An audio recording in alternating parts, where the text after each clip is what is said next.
Olá, queridos, graça e paz, bom dia a todos, tudo bem? Deus abençoe, muito bom te encontrar aqui de novo, para você que já está frequente aqui, e muito bom se você estiver aqui pela primeira vez, seja muito bem-vindo, em nome de Jesus. Amém? Eu quero começar esse vídeo, além de desejar um excelente dia, eu quero pedir perdão, né? Eu falei que dia 1º de março eu iria começar a leitura, né, de versículo a versículo de cada capítulo de Provérbios. Eu vou fazer isso, eu não consegui fazer leitura no dia 1º nem no dia 2. Hoje já são o dia 3, mas será um dia, eu tenho certeza, muito impactante para nós, porque eu vou tentar hoje ainda, né, soltar pelo menos 2 vídeos. Vou tentar, eu garanto, mas vou tentar fazer 2 vídeos, né, do capítulo 1º e do capítulo 2º de Provérbios, para a gente tentar atualizar rápido isso aí.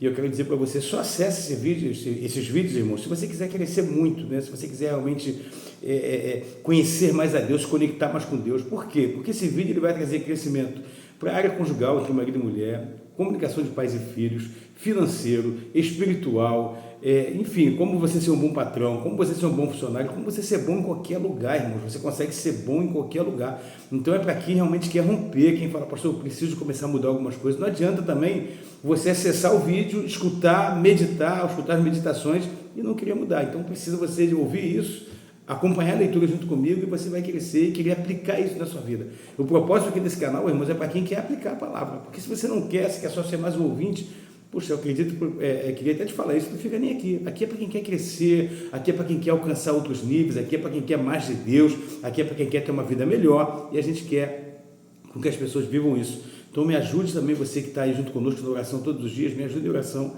né? Eu sou ser humano igual a qualquer um outro, e a gente encontra algumas dificuldades, alguns empecilhos, e nada disso vai parar a gente, nada disso vai fazer com que a gente retroceda.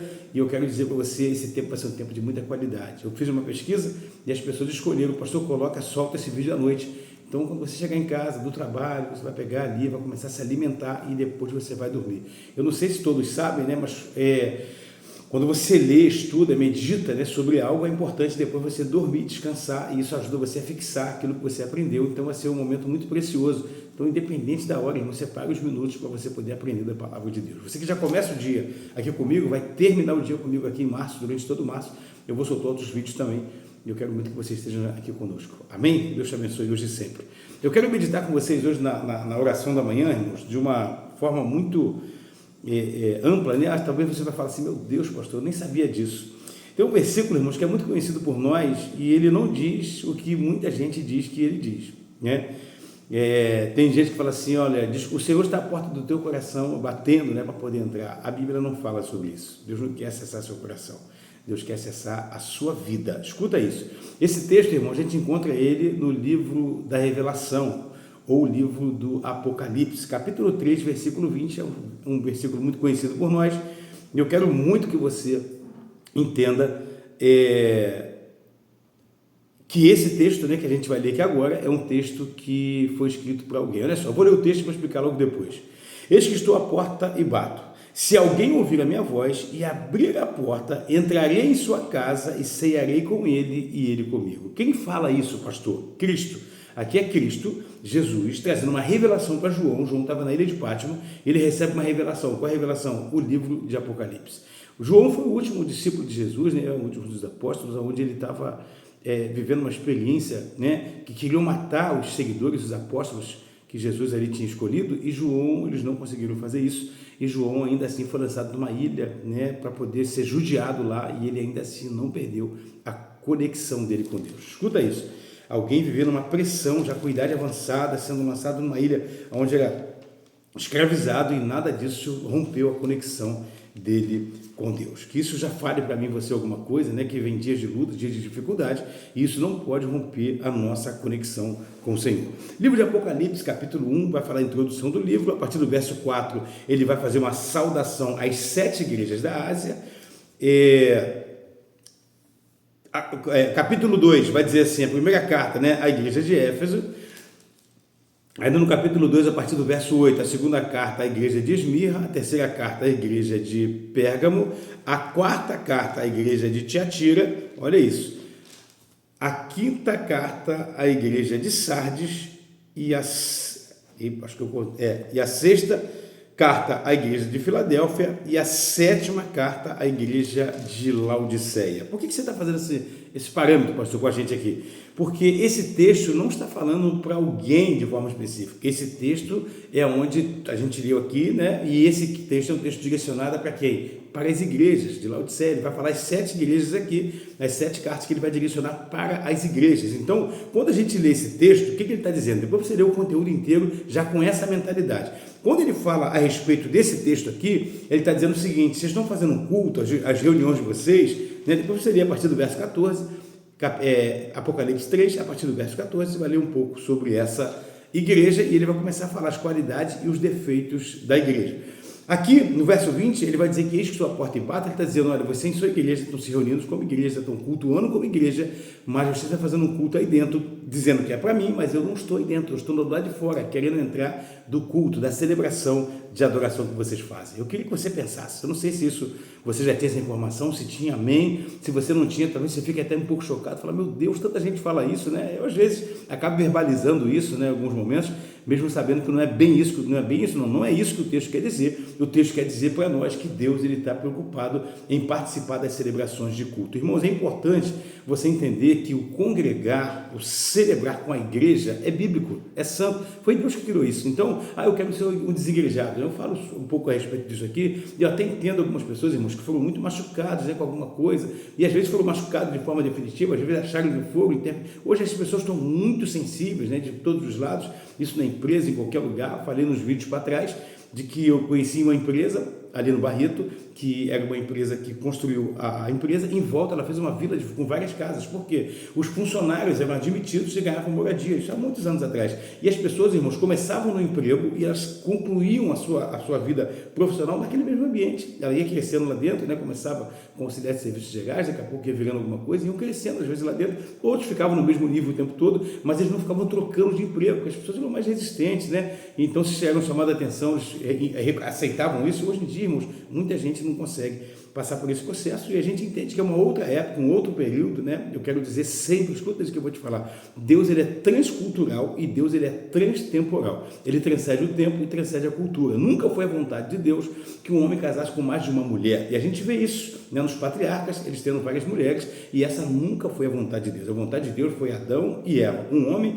para uma mulher. Mas como a cultura fazia isso, ele conseguiu fazer o quê? Iniciar a história bíblica, para que eu e você temos acesso hoje, dentro de uma cultura que nunca foi a vontade dele, porém, ele é o Deus que transcende a cultura. Então, ele conseguiu fazer o quê? A expansão do reino, implantar o reino, fazer pessoas serem conectadas com ele, mesmo tendo coisas que ele não aprovava. Aprenda isso. E Deus ele é transtemporal também. Então, independente do tempo, a palavra dele é atualizada e ele vai falar comigo e com você. Voltando para o texto, o que Deus estava falando aqui, através de Cristo, falando com João, que tinha culto, que tem missa, né? Tem muitos católicos assistindo a gente aqui, participando desse momento aqui com a gente, que a pessoa está lá, irmãos, fazendo aquilo ali, mas se o ambiente, né, se a liderança, a membresia não tiver alinhado com a palavra de Deus, a gente está aqui usando a palavra de Deus aqui, essa Bíblia aqui eu já tenho, está toda castigadinha, mas eu gosto muito dela, que é na versão King James. Tem outra que geralmente eu mostro ela aqui, né, que está mais conservadinha. E Deus está dizendo o seguinte, que tem cultos, irmãos, que às vezes as pessoas estão vivendo uma vida de tão desleixado, fora dos princípios, fora dos limites, fora dos parâmetros bíblicos, que elas estão vivendo algo totalmente adverso, totalmente fora. E Deus está dizendo: eu não participo do culto, eu estou na porta, eu quero entrar, eu quero cultuar, eu quero fazer parte. Se é para mim, eu quero entrar. Só que vocês estão deixando o próprio Cristo, o próprio Deus, que não sou eu, tá? Estou apontando para mim como se fosse Cristo falando, e vocês estão me deixando do lado de fora, entende? Então é muito importante que nós estejamos, em nome de Jesus, sempre alinhados com a palavra de Deus. Há décadas eu falo, quando eu prego, que duvidem do que eu estou falando e vai para o texto, né? Igual agora, eu falei: irmãos, lê do versículo 14 em diante, Apocalipse 3, do 14 em diante até o versículo 22, e você vai perceber isso. Se você lendo do capítulo 1 até o capítulo 4, você vai ter clareza que essas cartas são direcionadas para a igreja, não é para uma pessoa específica. Então, a gente entende e aprende que Deus está dizendo que tem ambientes que estão celebrando ele, que ele não faz parte, e nós precisamos de ficar atento a isso, em nome de Jesus. Quando é que eu faço, pastor? Como é que eu faço, irmãos? A palavra de Deus, irmãos, ela coloca alguns limites para nós. Que limite? Se eu pegar meu carro hoje, irmãos, e sair daqui dessa cidade, for para uma cidade vizinha, eu vou sair daqui E se eu não colocar o cinto de segurança, eu posso receber uma multa. Se eu ultrapassar o excesso de velocidade, eu posso receber uma multa. Se eu avançar o sinal vermelho, claro que pode levar uma multa. Por que você está falando isso?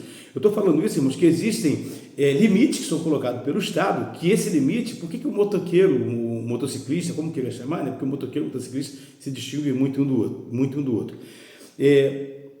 Tem que usar capacete, ele tem que estar de tênis, né? Por que tem que estar de calçado? A gente nem usa, mas o certo pela legislação, ele tem que estar de capacete, com viseira, né? Tem uma série de coisas. Por que isso? Isso é para segurança, irmãos, de quem está pilotando a moto, de quem está pilotando o carro. Então você não pode ultrapassar uma velocidade, você não pode andar sem cinto. Quem é o beneficiado com isso? Sou eu, é você que está dirigindo. Então o Estado, às vezes, ele coloca, né? Aqui no Brasil, infelizmente, eles criam situações, muitas das vezes é para arrancar dinheiro nosso, mas a realidade, o intuito da criação daquilo é para preservar a nossa vida. Então Deus também ele coloca alguns limites para cada um de nós, para que nós possamos viver uma vida dentro dos preceitos bíblicos, e o limite que ele coloca não é para punir ninguém, o limite que ele coloca não é para poder, olha, Deus é duro com as pessoas querem só ser felizes, irmãos. Muitas das vezes, quando a pessoa tem um excesso de liberdade, o que ela não encontra é felicidade. E muitas das vezes, quem vive uma vida debaixo de uma direção, né? Isso acontece na família. O pai, às vezes, você olha lá, tem pai que você olha e fala, meu Deus, esse pai é tão duro com o filho, essa mãe é tão dura, essa família é tão dura na criação dos filhos. Aí quando os filhos crescem, irmãos, você olha aquele que criou com uma rigidez um pouco mais agressiva. Falando em rigidez, não é bater, não é espancar, nada disso. É alguém que sabe o seguinte, até aqui você pode ir, daqui para lá você não pode. Então você, quando vê essas pessoas crescendo, né, essas crianças virando jovem e adolescente, a direção que eles tomam, irmãos, é totalmente diferente. A gente vai ver isso, né? O livro de sabedoria que a gente vai estudar, que é o livro de Provérbios, vai falar sobre isso, que ensina o seu filho no caminho que se deve andar, para que quando cresça não se desvie dele. Então tem pai que entende isso, que quando ele coloca alguém no mundo, ele tem uma responsabilidade de conduzir a vida dele inteira. E como é que faz isso? É na infância, é no momento da criação que ele conduz esses filhos para uma vida plena, e principalmente quando fala da área espiritual, para passar a eternidade com o nosso Criador. Eu não creio que nenhum de nós geramos filhos para que eles caminhem para o inferno. Nossos filhos, a gente quer que passe a eternidade com o Senhor, porque por mais que a gente passe, né, eu falei na última quarta-feira que eu preguei, domingo, o último domingo que eu preguei, ou foi quarta, não me lembro. E eu estava falando, irmãos, que eu, uma certa vez, há muito tempo atrás, eu queimei a mão, e aquilo doeu muito. Eu era criança na época, não vou falar muito aqui para não alongar, que já alongou um pouco o vídeo, mas queimou muito, doeu muito, mas aquela dor, irmão, cessou. Foi só aquele período, fiquei semanas, talvez meses, com a mão queimada, né? Até cicatrizar, aquela coisa ficou dolorido, mas já passou. Inferno, irmãos, é coisa real. Do mesmo jeito que você acredita no céu, que você acredita em Deus, que Ele pode curar, que Ele pode transformar, o inferno também existe. E Deus não quer que nenhum de nós caminhe para lá. Então, por isso, eu e você estamos aqui conectados todos os dias para poder ouvir, aprender e aplicar a palavra de Deus. Amém, queridos? Vamos orar? Eu queria só pedir a você, tem gente que não fica no vídeo até o final, se puder, não esquece de deixar o like. Às vezes eu começo a ver um vídeo, quem começa mais cedo, antes de eu mandar, né, eu mando um link de grupo de transmissão pelo WhatsApp para várias pessoas para poder do link pela manhã. E antes de eu mandar, tem pessoas que já vão no YouTube, já pega, porque eu estou liberando esse vídeo geralmente a partir de 1h da manhã. Então tem gente que já pega 2 da manhã, 3 da manhã, 4 da manhã. A hora que a pessoa acorda, né? Às vezes ela acorda para fazer alguma coisa, ela começa a assistir. E essas pessoas que iniciam, eu percebo que elas vão lá, já começam o vídeo dando like. Eu agradeço muito a todos vocês que têm deixado um like e têm se inscrito no canal e também têm compartilhado isso para abençoar a vida de outras pessoas. Vamos orar? Em nome de Jesus, feche os olhos se você puder. Pai amado e Pai bendito, aqui estamos, ó Pai, diante de Ti, da Tua palavra. Pai, nós não queremos, ó Pai, participar de culto, Senhor, de nenhuma celebração, Senhor, que às vezes a gente acha que está te adorando e, na verdade, o Senhor nem entra, nem participa dela, porque o Senhor está do lado de fora batendo.